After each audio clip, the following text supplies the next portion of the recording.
Les sagesses d'Ibn Ata'Allah el-Iskandari. Chapitre 1. C'est signe que l'on compte sur ses propres œuvres que d'espérer moins de la miséricorde divine lors d'un faux pas.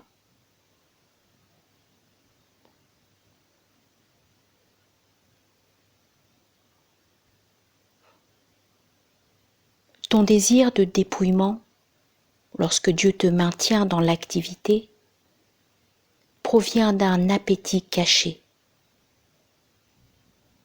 Désirer t'adonner à l'activité quand Dieu te maintient dans le dépouillement, c'est t'abaisser et abandonner un haut dessein.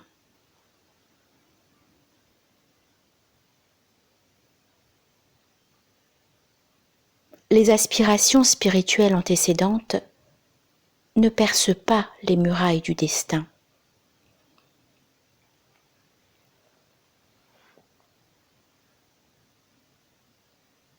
Décharge-toi en ce qui concerne ta subsistance de la direction de tes actes. Ce dont s'occupe pour toi un autre, avec un grand A, ne t'en occupe pas.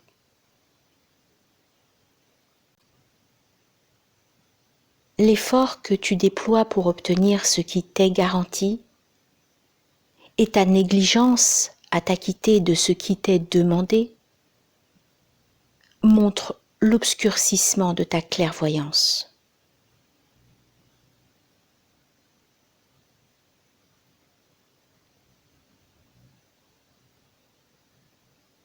Que le délai mis à t'accorder ce que tu as demandé par des prières insistantes ne cause pas ton désespoir.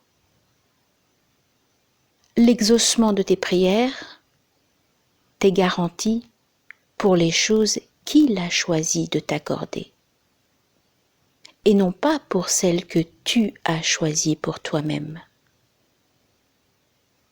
Et elles te seront accordées au moment où il le veut, et non pas au moment que tu souhaites.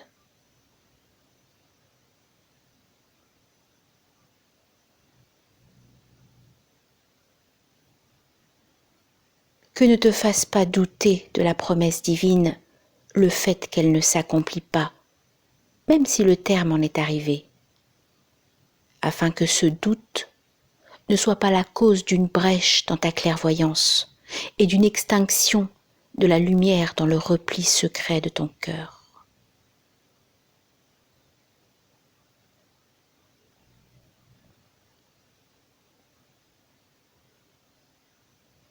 Si Dieu t'ouvre un accès à la connaissance, muni de cette faveur, ne t'inquiète pas de la diminution de tes bonnes œuvres. En effet, Dieu ne t'a fait cette ouverture que parce qu'il veut se faire connaître de toi. Ne sais-tu pas que cette voie vers la connaissance est un don qu'il t'accorde ? Quant à tes œuvres, ce sont des présents que tu lui fais. Quel rapport y a-t-il entre tes présents et le don qu'il t'accorde ?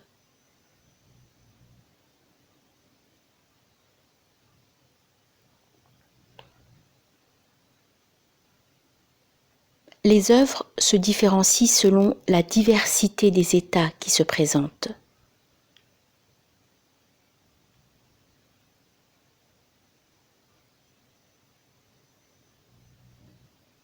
Les œuvres sont des silhouettes dressées dont l'âme est la pureté d'intention.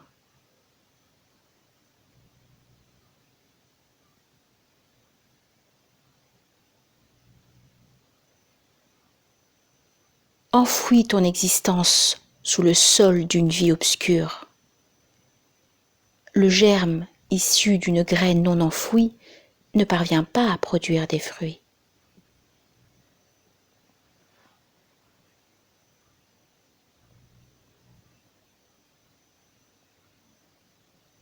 Rien n'est plus profitable au cœur que l'isolement.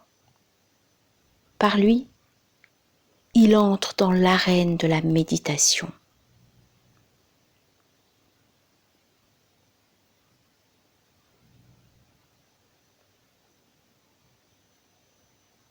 Comment un cœur pourrait-il être illuminé tant que les formes des choses existantes se reflètent dans son miroir? Ou comment pourrait-il entreprendre son voyage vers Dieu s'il est entravé par la concupiscence? Ou comment désirerait-il ardemment entrer dans la présence de Dieu sans s'être purifié de la souillure de son insouciance? Ou comment espérait-il comprendre la subtilité des mystères avant de s'être repenti de ses moindres fautes? L'univers tout entier est ténèbres. Seul l'éclair, l'apparition en lui de Dieu réalité.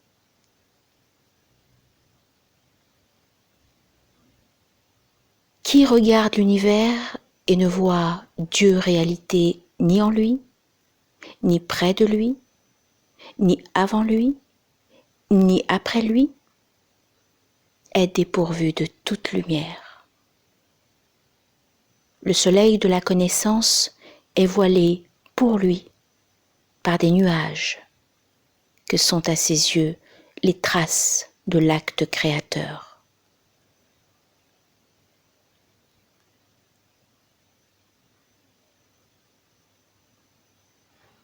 Une des preuves de la puissance victorieuse du Très-Haut est le fait qu'il se voile à toi par ce qui n'a pas d'être en dehors de lui.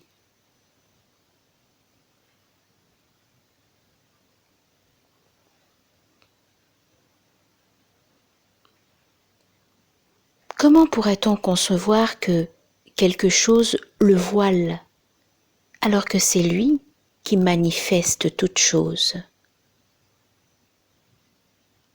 Comment pourrait-on concevoir que quelque chose le voile alors qu'il se manifeste par toute chose?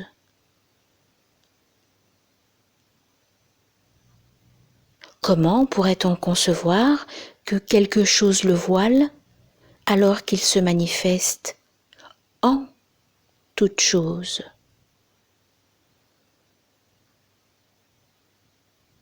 Comment pourrait-on concevoir que quelque chose le voile alors qu'il se manifeste à toute chose?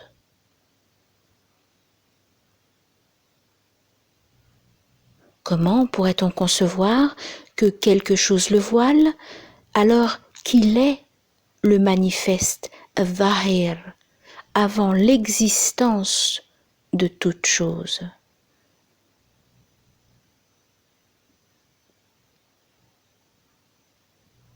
Comment pourrait-on concevoir que quelque chose le voile alors qu'il est plus manifeste que toute chose?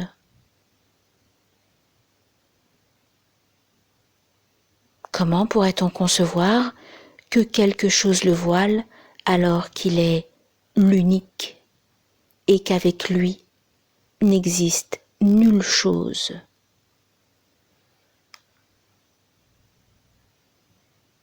Comment pourrait-on concevoir que quelque chose le voile alors qu'il est plus proche de toi que toute chose? Comment pourrait-on concevoir que quelque chose le voile alors qu'il est plus proche de toi que toute chose?